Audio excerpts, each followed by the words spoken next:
Magandang hapon po mga ka-STL. Narito na po ang resulta ng STL Bataan para sa araw na to, second draw.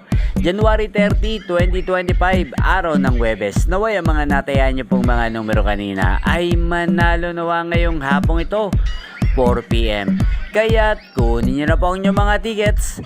Narito na po ang resulta. Ang mga numerong nanalo sa STL Bataan ngayong hapong ito, January 30, 2025, 4 PM, second draw result, 40 at 13 in exact order.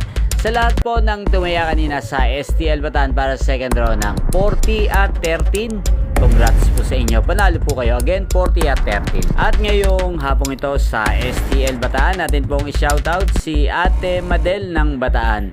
Shoutout po si Ate Madel na lagi ding nanonood sa channel na to. Naway ang mga numerong inaalagaan mo sa Bataan, sana po ay manalo na ngayong hapong ito. Kaya din sa lahat po ng mga taga-Bataan dyan, especially sa aking mga subscribers na walang sawang nanonood sa channel na to, shoutout po sa inyo. Inyo pong napanood ang resulta ng STL Bataan sa channel na to, Roderick Hernandez TV. Maraming salamat po sa panood nyo po sa aking channel. Magkita-kita pong muli tayo mamayang 8 PM.